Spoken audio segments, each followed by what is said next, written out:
Bienvenidos, bienvenidas al informativo saludable de Telesur.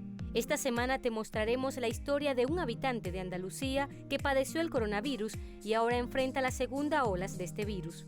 Pero antes, hagamos nuestro acostumbrado recorrido informativo de las noticias más relevantes en materia de salud de la última semana.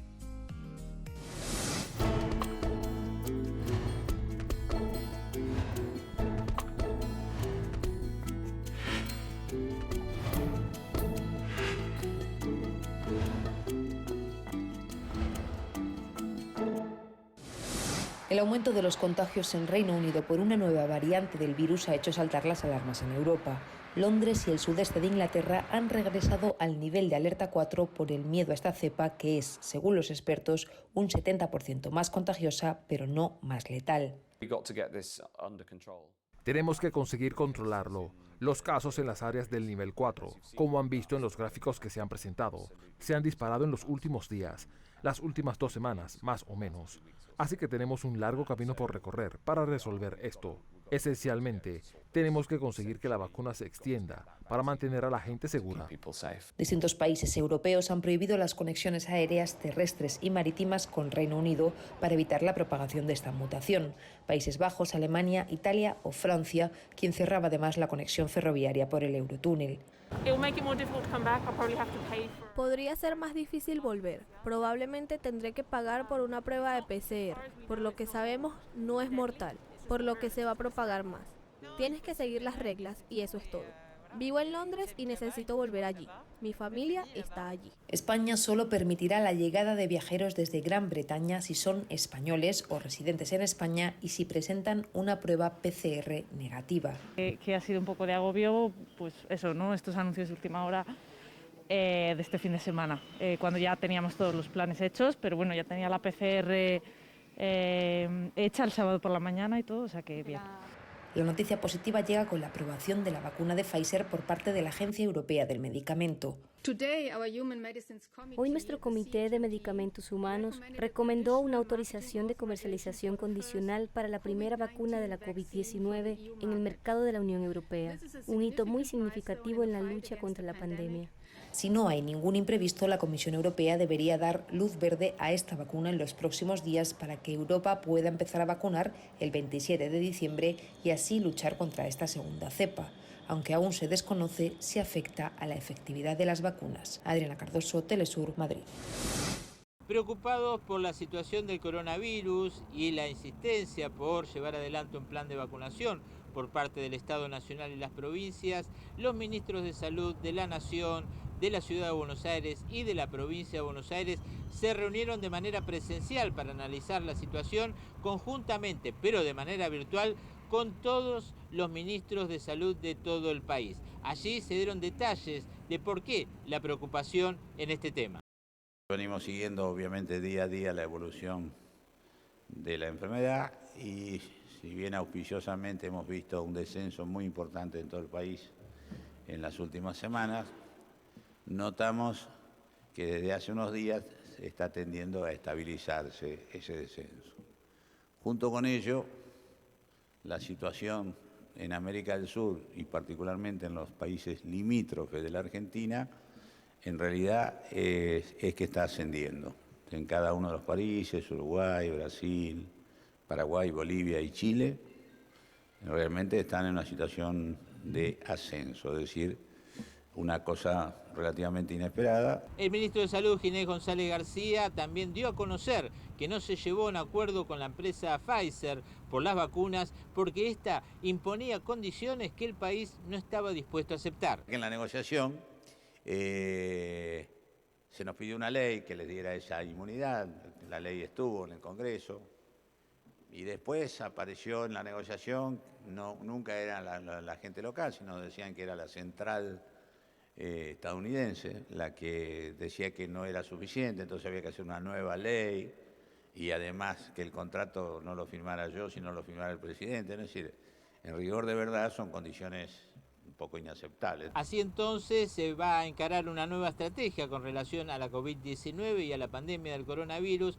que contemplará un sistema de vacunación que se implementará en los últimos días del mes de diciembre y en los primeros meses de 2021. Así lo anunciaron las autoridades en esta conferencia de prensa. Por otra parte, la preocupación también tiene que ver con cómo se están ralentizando los contagios en distritos importantes como la ciudad de Buenos Aires. Juan Carlos Bartolota, Telesur, Argentina. Ante el aumento de la movilidad y de los contagios por el coronavirus SARS-CoV-2, las autoridades de la capital mexicana y su vecino, el Estado de México, decretaron pasar del color naranja al rojo en el semáforo epidemiológico. La inercia que tiene la epidemia en esta región requiere esfuerzos adicionales y hemos llegado a la conclusión de que se requieren medidas extraordinarias que en este momento son indispensables para lograr que durante las siguientes semanas, en particular las siguientes 3, se reduzcan los contagios, se reduzcan las hospitalizaciones y se reduzcan las muertes. En la Ciudad de México, la movilidad se disparó con la llegada de la época decembrina, a pesar de los llamados de las autoridades de solo salir de casa si es estrictamente necesario y además aplicar medidas sanitarias. La Ciudad de México está hoy en cerca del 75% de la capacidad hospitalaria. Va a seguir creciendo la capacidad hospitalaria y eso es gracias a las distintas instituciones del Gobierno de México. La disposición se tomó en coordinación con el gobierno mexiquense debido a que una parte de la población del Estado de México se traslada a la ciudad para trabajar o realizar diversas actividades. En total, en esta zona del centro del territorio habita casi una cuarta parte del total de la población del país. Estamos ya a los niveles que estábamos en el momento más alto de la pandemia durante el mes de junio. Y el ritmo al que siguen los contagios es un ritmo preocupante. Esto nos lleva a que tomemos medidas drásticas. A partir de este 19 de diciembre y hasta el 10 de enero, las actividades no esenciales serán suspendidas nuevamente. Estarán activos los servicios para mantener en operación esta gran urbe. Los restaurantes solo podrán servir alimentos para llevar y los supermercados limitarán el número de personas que ingresen. No tenemos orden como ciudadanos. Si ya nos dijeron desde marzo, estuvimos en cuarentena y todo esto, y no hicimos caso. A mí me preocupa de que llegue a mi casa yo con lo de la enfermedad o con el virus, y como vivo con mi abuelito, pues que le vaya a pasar algo a él. Hasta el 17 de diciembre la capital contaba con casi 5,000 personas hospitalizadas, un 30% en unidades de terapia intensiva. Acumula 277,000 contagios y más de 19,000 defunciones asociadas a la COVID-19. Eduardo Martínez, Telesur, Ciudad de México. Es tiempo de nuestra primera pausa. Al regreso conoceremos cómo enfrenta un ciudadano la segunda ola de coronavirus desde Andalucía.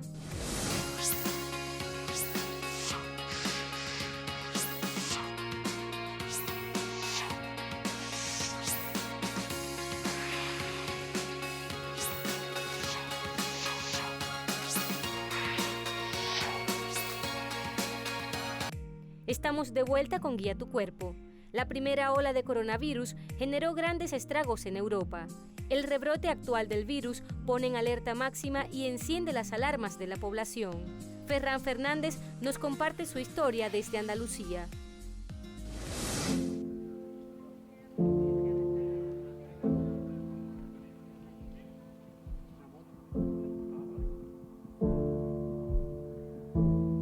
Una vez cumplida esa prórroga, a partir de la medianoche del lunes al martes se cerrarán todos los municipios de Andalucía. Todos. De forma que solo se podrá entrar o salir de ellos con una causa justificada. Toda actividad no esencial deberá cerrar a las 6 de la tarde en toda Andalucía.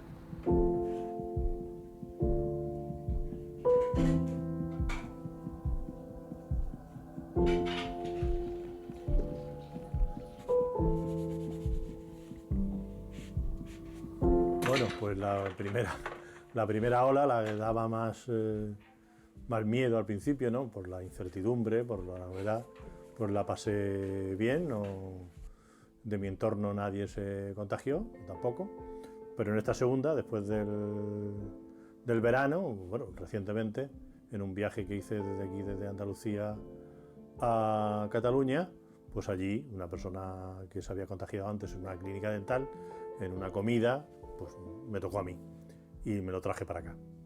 Y lo cierto es que los primeros días, la primera semana fue bastante dura porque los síntomas típicos que se tienen, yo los tuve también, pero con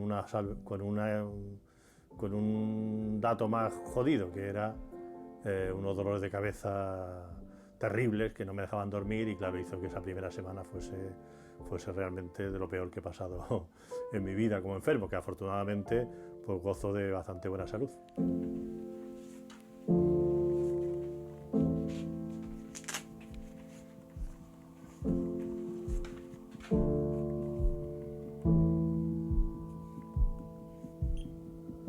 Yo hace ya 15 días que dejé de tener los síntomas del coronavirus típico, recuperé incluso el olfato perfectamente, que lo había perdido, pero me afectó, el coronavirus me afectó a los pulmones en forma de una, no fuerte, pero sí una pequeña neumonía, que luego, pese al tratamiento que me mandaron, con antibióticos y corticoides, pues se agravó un poco más.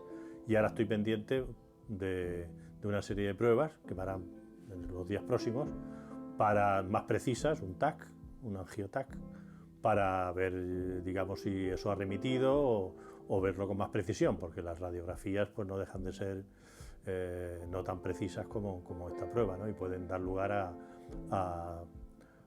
digamos, a diagnósticos un poco falseados, ¿no? Yo me he ido recuperando, hago vida prácticamente normal, trabajando, en casa eso sí, pero bueno, está esa preocupación ahí, que es, ya no tengo el coronavirus, pero esa secuela que es muy típica de digamos, de los fastidios que crea esta enfermedad una vez que pasa, es que te alarga ese padecimiento pulmonar. Y bueno, hay que tratarlo específicamente más allá del coronavirus, que ya eso está superado. Sí, es curioso porque la actitud en todas las experiencias de la vida, ¿no?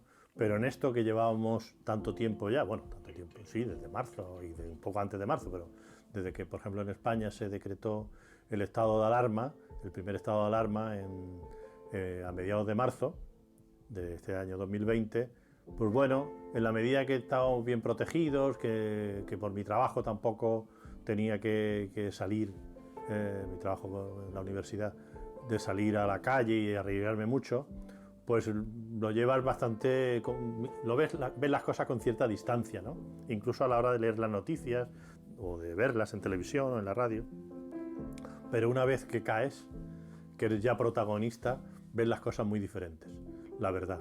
Incluso la irresponsabilidad de gente que ves por la calle, en los supermercados o paseando, te duele mucho más, ¿no? Porque comprendes incluso que si tú a veces habías tenido alguna actitud de ese tipo, más relajada o más frívola, yo no, en mi caso no creo que fuese frívola, pero sí más relajada, ¿no? Podríamos decir, pues ahí ves lo importante que es seguir esas pautas de comportamiento, porque si no esto se puede descontrolar.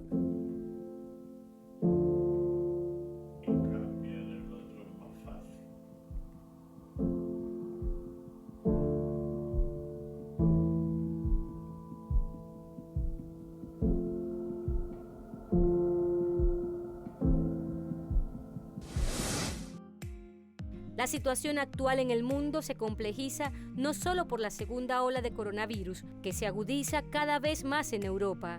A los rebrotes se suma una cepa del coronavirus que lo hace más contagioso, pero no más mortal.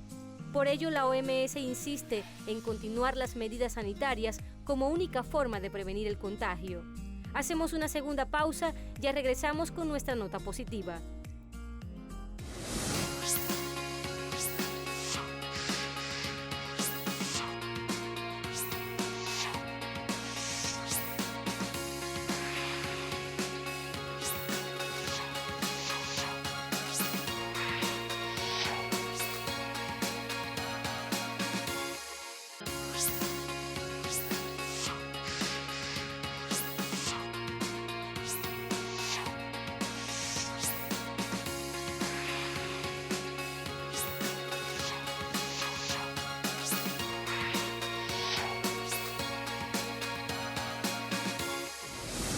Estamos de vuelta en Guía tu Cuerpo. Es hora de mostrarte nuestra nota positiva de esta semana. El pasado 11 de marzo, mismo día que la OMS declaraba el coronavirus como pandemia, en Cuba se detectaban los primeros casos. Pero la mala noticia no tomó por sorpresa al gobierno cubano, quien desde enero se preparaba para enfrentar la epidemia. En nuestra nota positiva, la corresponsal Fabiola López cuenta cómo Cuba enfrentó el nuevo coronavirus.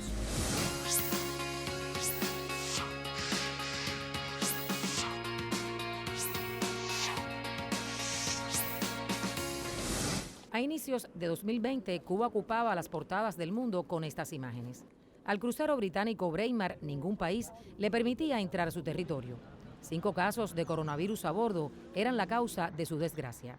Sin embargo, esta isla les garantizaba un traslado seguro y expedito. Un acto humanitario magnífico. El mortífero coronavirus confinaba a la mitad del mundo y La Habana parecía detenida ante el avance de la pandemia. Se posponía el bullicio y la alegría. La gente ha tomado conciencia, están en su casa, están tranquilos. Eso es bueno, que el pueblo tome conciencia de la peligrosidad de lo que tiene este virus.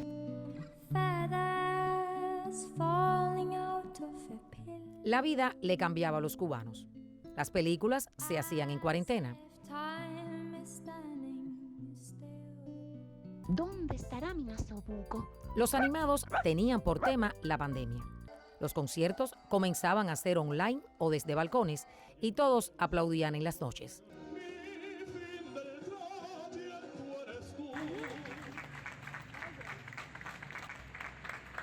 Y lo hago en agradecimiento a los doctores, principalmente porque ellos son los que más están arriesgando sus vidas. Mucho brocodito, 1 metro de distancia y todo el mundo en casa. La gestión del gobierno se centraba en el ser humano como prioridad.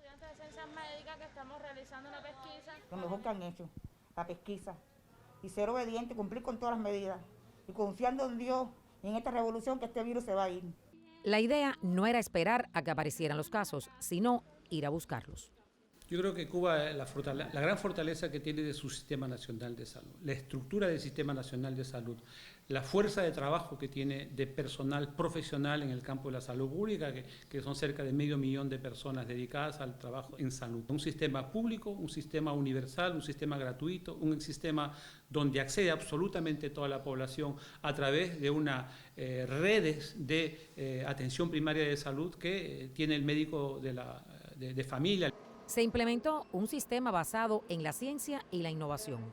Los científicos desarrollaron 16 proyectos de nuevos tratamientos y tecnologías médicas para prevenir y combatir la enfermedad.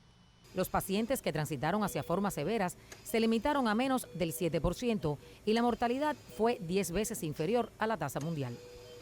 Nos consuela y anima que no falleció ningún niño, ningún médico, ningún personal de la salud, que no colapsó nuestro sistema de salud. El panorama no podía ser más desafiante. Los ingresos del turismo se quedaron en cero y se contabilizaron cerca de 1.000 millones de pesos por enfrentamiento a la COVID-19. Sin embargo, los cubanos, fieles a su vocación humanista, enviaron 53 brigadas médicas a 39 países. ¡Viva la brigada NIRIF! ¡Viva! ¡Viva la revolución cubana! ¡Viva! Es donde nos necesitan y allá es donde vamos a ir. En menos de 90 días, Cuba lograba un candidato vacunal. Se convertía en el primer país de América Latina y el Caribe y el número 30 a nivel mundial en recibir la autorización para comenzar pruebas clínicas.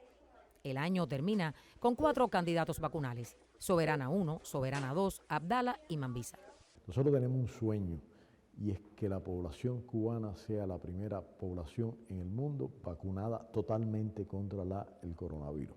No va a ser la primera vacuna registrada, pero sí vamos a luchar porque sea la primera población totalmente vacunada. El último mes del año, a pesar de la pandemia, La Habana se muestra como una sociedad en movimiento. Cuba vive su nueva cotidianidad llena de ingenio en medio de una guerra simétrica sin precedentes. Yo pienso que Donald Trump, que aquí no tiene bloqueados. Los costos del bloqueo superan los 5.000 millones de dólares, pero contra todo pronóstico, los cubanos terminan este 2020 desbordados de futuro. Ese desinfectante que quiere darle a su gente, porque no se inyecta él con cloro y con detergente. se inyecta él con cloro y con detergente. A mí me gusta la visión que tienen los cubanos, que a pesar que tienen muchas dificultades, el espíritu cubano nunca se quebranta. El cubano siempre está alegre, entonces a mí me gusta eso, que son muy luchadores. Dale candela, dale candela, dale candela para que el virus se muera. Fabiola López, Telesur, La Habana.